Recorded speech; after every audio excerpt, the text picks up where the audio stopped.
नमस्कार, आप देख रहे हैं 4 टीवी और आपके साथ मैं हूं प्रिया खरे। मध्य प्रदेश छत्तीसगढ़ की बुलेटिन में आप सभी दर्शकों का स्वागत है और आइए बुलेटिन की शुरुआत करते हैं। तुलसीदास जयंती पर मध्य प्रदेश के मुख्यमंत्री मोहन यादव ने कहा कि आज तुलसीदास दिन की 528वीं जयंती है और इस अवसर पर आज जो आयोजन किया गया है इसके लिए मैं आभार व्यक्त करता हूँ और आज के दिन महान लोगों का सम्मान कर हमें गर्व होता है। यह हमारे लिए सौभाग्य की बात है और इस आयोजन से सारे लोग हमारी सरकार के साथ जुड़ते हैं।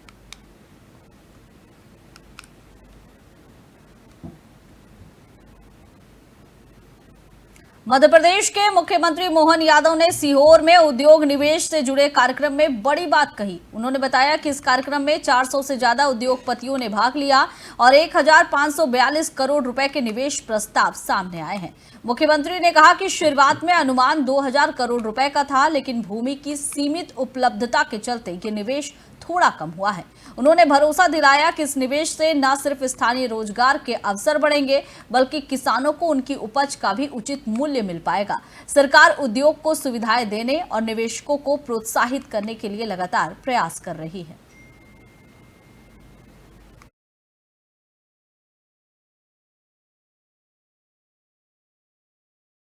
छत्तीसगढ़ के दुर्ग जिले से गिरफ्तार की गई 2 ननों की बिलासपुर स्थित एनआईए अदालत से जमानत मिल गई है।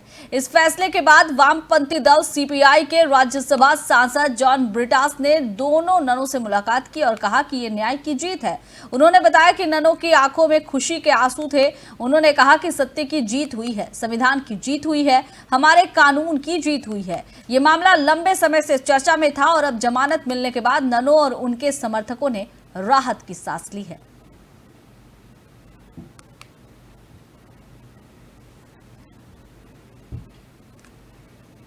छत्तीसगढ़ के मुख्यमंत्री विष्णुदेव साय ने अपने दिल्ली दौरे पर कहा कि हम आज ही अपने दिल्ली प्रवास से लौट रहे हैं। इस दौरान प्रधानमंत्री नरेंद्र मोदी से मुलाकात हुई। इस साल हमारा छत्तीसगढ़ निर्माण का रजत जयंती वर्ष है। हम लोग इसे अमृत रजत महोत्सव के रूप में मनाएंगे, जो 25 सप्ताह तक चलेगा। 15 अगस्त से लेकर 21 मार्च 2026 तक यह आयोजन किया जाएगा और इसके लिए हमने प्रधानमंत्री को छत्तीसगढ़ की ओर से आमंत्रित किया है। उन्होंने अपनी सहमति दी है। केंद्रीय गृह मंत्री अमित शाह, सड़क परिवहन मंत्री नितिन गडकरी, खेल मंत्री मनसुख मंडाविया और जल शक्ति मंत्री सीआर पाटिल से भी हमने मुलाकात की है। हमने छत्तीसगढ़ के विकास के लिए सभी से बात की है। आने वाले समय में नितिन गडकरी ने छत्तीसगढ़ में 7000 करोड़ के विकास कार्यों को सहमति दी है। खेल मंत्री मनसुख मंडाविया ने बस्तर ओलंपिक को खेलो इंडिया ट्रैवल्स गेम के रूप में आयोजित करने का आश्वासन दिया है। यह आयोजन बड़े रूप में होगा, जिसमें देश भर के खिलाड़ी आएंगे, जिससे बस्तर ओलंपिक को बड़ी पहचान मिलेगी। प्रधानमंत्री को छत्तीसगढ़ के विकास के विषय में हमने अवगत कराया है। नक्सल गतिविधियों के खिलाफ हमारे सशस्त्र बल के जवान मुस्तैदी से लड़ रहे हैं और नक्सलवाद समाप्ति की ओर है। इस बारे में हमने गृह मंत्री को जानकारी भी दी है।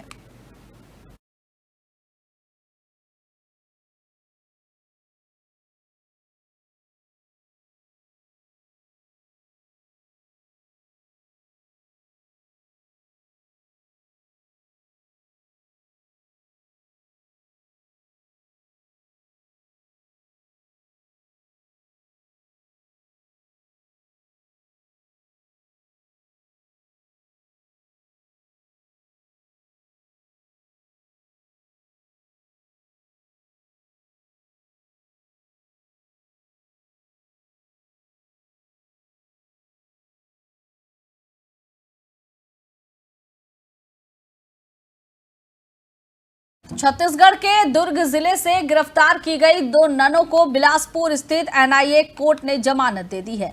इस फैसले के बाद कांग्रेसियों ने संतोष जताया है। पार्टी के प्रदेश प्रभारी शारदा लेफ्लॉन्ग ने कहा है कि ईश्वर ने हमारी सुन ली और अदालत ने न्याय दिया। उन्होंने ये भी बताया कि अभी हाल में ही एक आदिवासी युवक से मुलाकात की, जिसे भी जमानत मिली है। सारिटा लेफ्लॉन्ग ने उम्मीद जताई है कि ऐसी घटनाएं दोबारा ना हो और कहा कि कांग्रेस आगे भी कानूनी लड़ाई जारी रखेगी।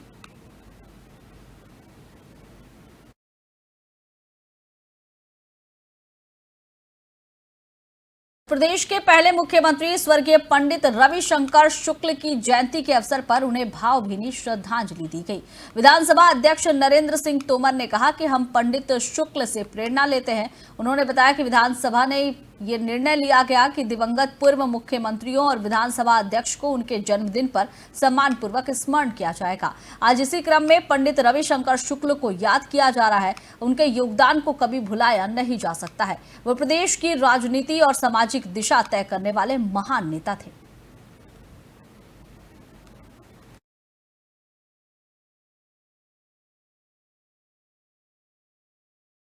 बाजार जिले के कसडोल थाना क्षेत्र से एक दिल दहला देने वाली वारदात सामने आई है, जहां दो गांव के युवाओं के बीच हुई पुरानी रंजिश ने खूनी संघर्ष का रूप ले लिया। कुल्हाड़ी से हमला कर एक युवक की बेरहमी से हत्या कर दी गई, जबकि एक अन्य युवक गंभीर रूप से घायल है। घटना के बाद गांव में तनाव का माहौल है और पुलिस पर भी पथराव की घटना हुई है। ये ग्राम झबड़ी और मड़कड़ा के लड़कों के बीच में लड़ाई हुई थी। नानू कौशिक और उसका भाई मिलके वहां पे मारपीट कर शिव कुमार यादव से।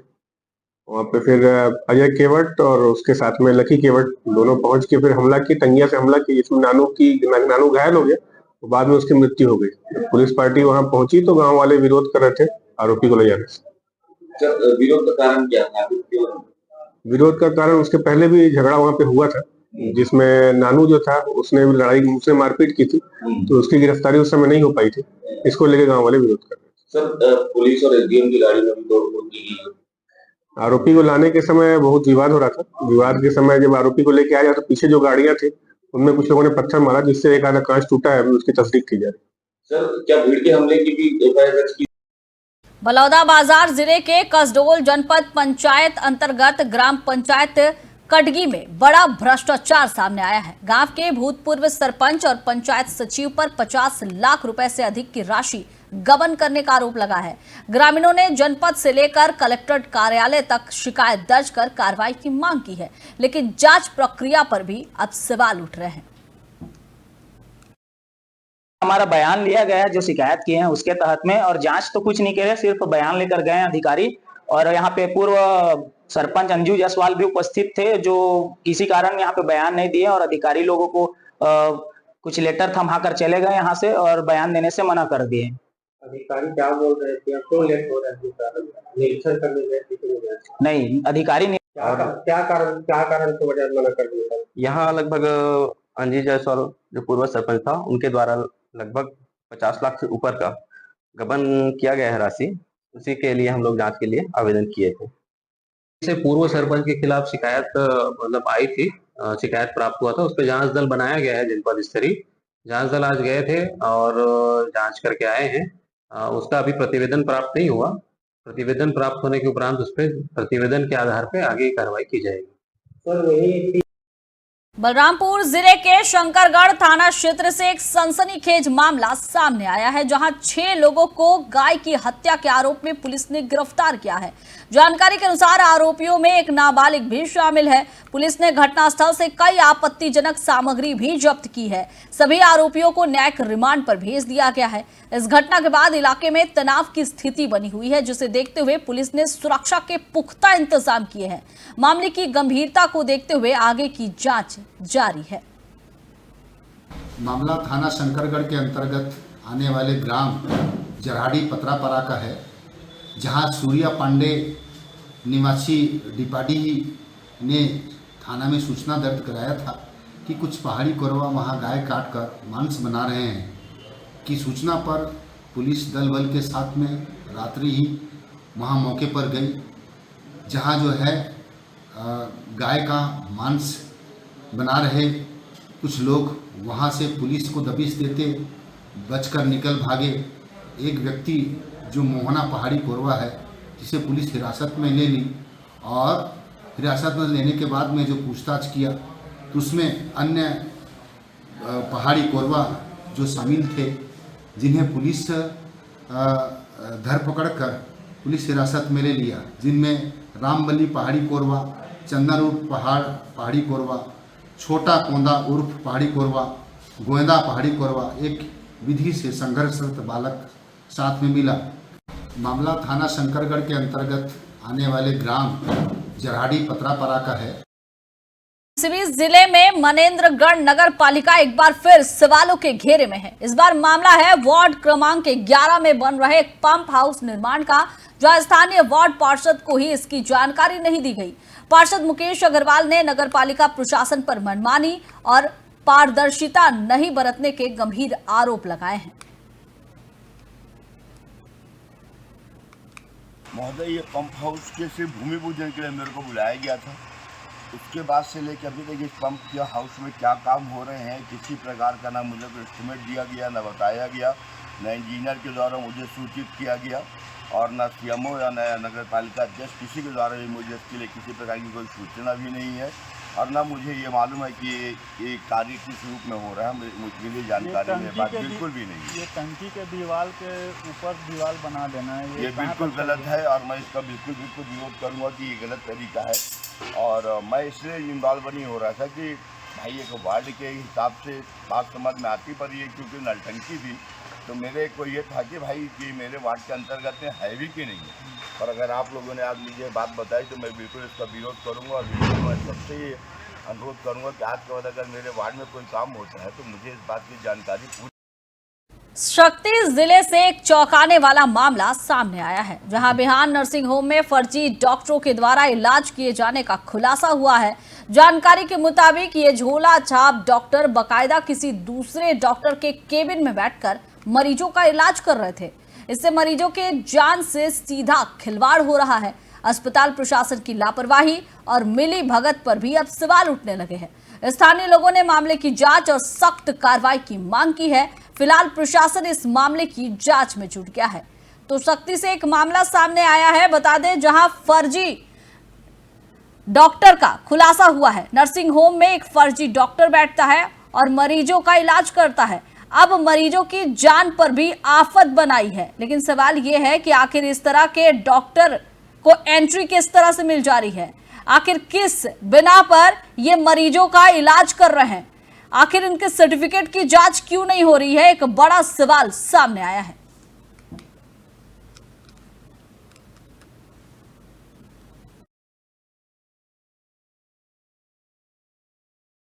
जिले से एक बड़ा घोटाला सामने आया है, जहां समाज कल्याण विभाग के 2 पूर्व अधिकारियों पर योजनाओं के नाम पर करोड़ों रुपए की हेराफेरी का आरोप लगा है। ये वही विभाग है जो बुजुर्गों, दिव्यांगों और जरूरतमंदों के कल्याण के लिए योजनाएं चलाता है, लेकिन अफसरों ने उसी भरोसों को तोड़ दिया है। ये भरोसा अब टूटता नजर आ रहा है। आरोप है कि 2016 से 2022 के बीच उप संचालक LS मार्को और DDO मुन्नीलाल पाल ने 3 करोड़ 25 लाख से ज्यादा की राशि रायपुर से सीधी मंगवाई, वो भी नियमों को ताक पर रखकर, बिना कलेक्टर की अनुमति के। ये पैसे अलग अलग बैंकों में जमा कर निजी फायदे के लिए निकाले गए। शिकायत मिलने पर कलेक्टर ने जांच करवाई, आरोप सही पाए गए और अब FIR दर्ज की जा चुकी है। पुलिस ने बैंक खातों की पड़ताल शुरू कर दी है और जल्द ही दोनों अफसरों पर कार्रवाई की उम्मीद है। इस बीच पीड़ितों को न्याय मिलेगा या नहीं, अब तो ये देखने वाली बात है। एक राज्य निराश्रित निधि के राशि का जो है उसमें गबन के संयुक्त जांच समिति द्वारा कलेक्टर के निर्देश पे जांच किया गया था। उसके आधार पे FIR करने का निर्देश दिया था कलेक्टर महोदय और कल उनके विरुद्ध FIR दर्ज हो गई है। कौन कौन इसमें शामिल है और कितने का घपला हुआ है सर? इसमें तत्कालीन उप संचालक का नाम है दोनों का, और क्या नाम है? मुन्नीलाल पाल हैं और LS मार्को हैं। उसमें 3 करोड़ 25 लाख 50 हजार का गड़बड़ी होने की आशंका है। थाना गरियाबंद में समाज कल्याण विभाग के वर्तमान उप संचालक श्री डोनर सिंह ठाकुर द्वारा एक प्रतिवेदन प्रस्तुत किया गया है, जिनमें उन्होंने जिला स्तरीय जांच कमेटी गठित हुई थी और जांच कमेटी ने पाया था कि तत्कालीन समय में समाज कल्याण विभाग में पदस्थ अधिकारी जो मुन्नीलाल पाल और SL मार्को थे, इनके द्वारा समाज कल्याण विभाग में जो राशि आई हुई थी उसमें से लगभग 3 करोड़ 25 लाख रुपए की राशि, शासकीय राशि का अपने व्यक्तिगत कार्यों के लिए खर्च किया गया है और प्रथम दृष्टया मामला गबन का प्रतीत हुआ है, जिस पर से थाना कोतवाली गरियाबंद में 409-34 भादवे के तहत अपराध पंजीबद्ध किया गया है। मामले में अपराध पंजीबद्ध होने के बाद अभी सुसंगत दस्तावेजों की मांग की गई है। दस्तावेज प्राप्त के चांपा जिले के चांपा नगर से एक बेहद ही दर्दनाक खबर सामने आई है जिसने पूरे क्षेत्र को झकझोर कर रख दिया है। आरोप है कि बीडीएम हॉस्पिटल की लापरवाही के चलते 22 महीने के मासूम आयुष देवांगन की जान चली गई। परिजनों का कहना है कि सर्पदंश के बाद वो बच्चे को तुरंत अस्पताल लेकर पहुंचे, लेकिन वहां उन्हें ये कहकर लौटा दिया गया कि जरूरी दवा उपलब्ध नहीं है। इलाज में हुई देरी मासूम की जान पर भारी पड़ी और इस घटना से स्थानीय लोगों में भारी गुस्सा है। परिजनों ने डॉक्टरों और प्रबंधन पर कार्रवाई की मांग की है, जबकि स्थानीय जनप्रतिनिधियों ने भी इसे गंभीर मानते हुए जांच की मांग उठाई है। फिलहाल प्रशासन की ओर से कोई आधिकारिक प्रतिक्रिया सामने नहीं आई है। शहर के नागरिक लोग यहाँ पे इसलिए इकट्ठा हुए थे कि बीते दिनों 28 तारीख की रात में एक शिशु सर्पदंश से यहाँ पे अस्पताल में आया था। निखिल देवांगन, मेरा बेटा आयुष देवांगन, मैं भोजपुर का रहने वाला हूँ। मेरा अपने बच्चे को सांप काटने से लेके आया था। यहाँ बोला गया है कि मेरे को यहाँ वैक्सीन नहीं है, आप बचपन हॉस्पिटल लेके जाओ, और डॉक्टर भी नहीं है यहाँ बोला गया था। तो मैं यहाँ से चला गया बचपन हॉस्पिटल, वहाँ भी वैक्सीन नहीं मिला। 28 तारीख की रात में बच्चे को सांप काट लिया था। सब बच्चे को सांप काटे हैं तो हम लोग को पता चला है, तो हम लोग जिला अस्पताल धर्म अस्पताल लेकर आए हैं तो वहाँ पर नर्स थी और एक डॉक्टर था। मतलब समझो डॉक्टर है या प्यून है, वो उतना मेरे को नॉलेज नहीं है, लेकिन वो था। तो उन लोग बोले हैं पहले देखें। शहर के नागरिक लोग यहाँ पे गरियाबंद जिले में ट्रैफिक नियमों का पालन अब हर किसी के लिए अनिवार्य कर दिया गया है, चाहे वो आम नागरिक हो या खुद पुलिसकर्मी। हेलमेट नहीं पहनने पर पुलिस ने अपने ही साथी आरक्षक का चालान काटकर मिसाल पेश की है। बता दें, गरियाबंद जिले में अब ट्रैफिक नियमों के उल्लंघन पर कोई रियायत नहीं दी जा रही है, चाहे वो आम नागरिक हो या वर्दीधारी पुलिसकर्मी। अमली पदर थाना में पदस्थ आरक्षक जैल सिंह नागेश जब कोर्ट ड्यूटी से लौट रहे थे, तब बिना हेलमेट बाइक चलाते हुए चेकिंग पॉइंट पर पकड़े गए। ड्यूटी पर मौजूद ट्रैफिक पुलिस ने उन्हें तुरंत रोका और नियम के तहत 1000 का चालान काट दिया। इस कदम ने न सिर्फ ट्रैफिक नियमों के पालन का सख्त संदेश दिया है, बल्कि पुलिस की निष्पक्ष कार्यप्रणाली को भी सामने रखा है। इस कार्रवाई के बाद सोशल मीडिया पर लोग पुलिस की तारीफ करते थक नहीं रहे हैं। लोगों का कहना है कि जब खुद पुलिस नियम तोड़ने पर दंडित हो रही है, तो आम लोगों को भी कानून का पालन करना चाहिए। बता दें कि जिले में हाल में ही सड़क दुर्घटनाओं में इजाफा हुआ है और इसके बाद एसपी निखिल कुमार राखेचा ने सख्ती से हेलमेट नियम लागू करने के निर्देश दिए थे।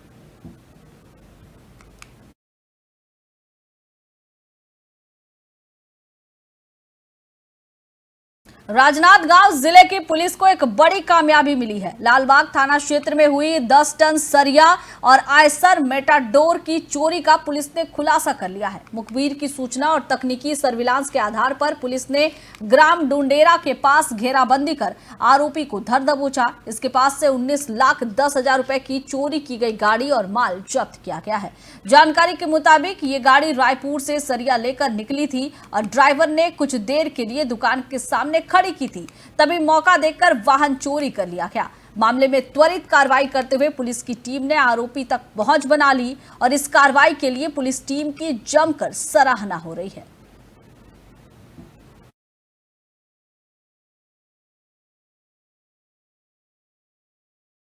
खैरागढ़ जिले की पुलिस को चोर गिरोह के खिलाफ बड़ी सफलता मिली है। गंडई और छुई खदान क्षेत्र में बीते 4 महीने से हो रही चोरी की वारदात के पीछे अंतर्राज्यीय गिरोह का हाथ था, जिसका पुलिस ने अब भंडाफोड़ कर लिया है।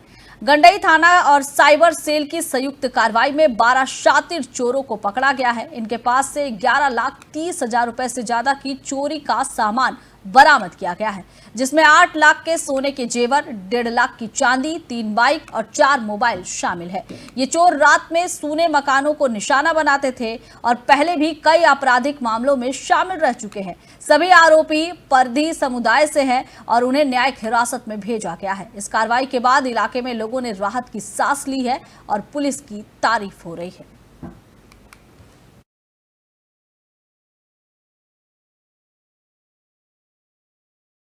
रायपुर में प्रधानमंत्री किसान सम्मान निधि योजना की 20वीं किस्त जारी होने के अवसर पर मुख्यमंत्री विष्णुदेव साय ने इसे किसानों के लिए एक ऐतिहासिक दिन बताया। कार्यक्रम के बाद मीडिया से बात करते हुए सीएम साय ने कहा कि आज प्रधानमंत्री नरेंद्र मोदी ने पूरे देश के किसानों को एक और किस्त जारी कर बड़ी राहत दी है। उन्होंने छत्तीसगढ़ की जनता की ओर से प्रधानमंत्री का आभार व्यक्त करते हुए कहा कि ये योजना किसानों की आय को सीधा सहयोग देने वाली है। मुख्यमंत्री ने बताया कि प्रदेश के हजारों किसान इस योजना से लाभान्वित हो रहे हैं और सरकार उनकी भलाई के लिए लगातार काम कर रही है।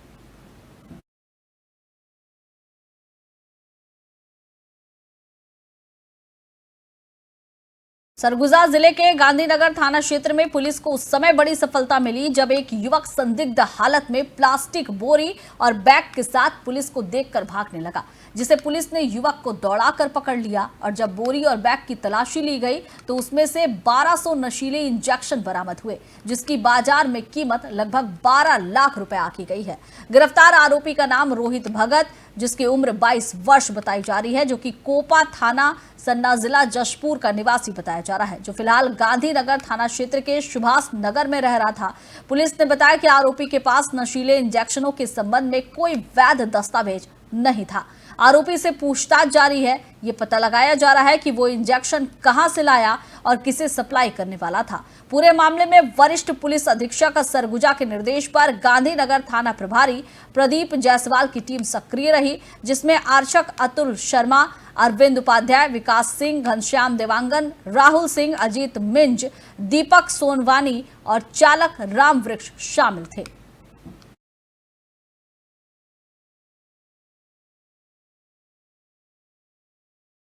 जांजगीर चांपा पुलिस ने दिन दहाड़े हुई 11,89,000 की कथित लूट का खुलासा कर लिया है और ये मामला सुलझा दिया है। ये पूरी कहानी फर्जी निकली। जिसने थाने में खुद लूट की रिपोर्ट दर्ज कराई थी, वही युवक इसका मास्टरमाइंड निकला। आरोपी दीपेश देवांगन ने कबूल किया है कि उस पर 8 लाख का कर्ज था और रकम हड़पने के लिए उसने लूट की झूठी कहानी गढ़ी। पुलिस ने मनोवैज्ञानिक तरीके से पूछताछ कर सच्चाई का पता लगाया और दीपेश के घर से पूरी रकम और लैपटॉप बरामद कर लिया। आरोपी को गिरफ्तार कर बीएनएस की धाराओं में मामला दर्ज किया गया है और उसे न्यायिक हिरासत में भेजा गया है। और वो लोग बम्बई में भाग गए और लगभग 3 बजे के आसपास इसने अपने मालिक को बताया, डेढ़ सेना को, और लगभग 5 बजे की ये लोग कहीं आपस में चर्चा वर्चा करके इधर उधर 5 बजे पहुँचे। तो 4 घंटे विलम्ब से पहुँचने के बाद भी पुलिस ने बहुत तत्परता दिखाते हुए नाकाबंदी करी और जब छोले घटनास्थल पहुँचे तो घटनास्थल दिखाने में जो इसने कई चीज़ें आई, कई तरह घटनास्थल दिखाया, फिर इसके प्राणों में विरोधाभास आ रहा था और जो विलम्ब का कारण जो उस सबसे संदेह जन्म हो रहा था कि ये घटना कहीं ना कहीं जो है एक मनगढ़ंत टाइप की लग रही है। तो पुलिस ने जब कड़ाई से पूछताछ की तो उसने स्वीकार कर लिया कि फिलहाल इस बुलेटिन में बस इतना ही। आप देखते रहिए 4 टीवी। नमस्कार।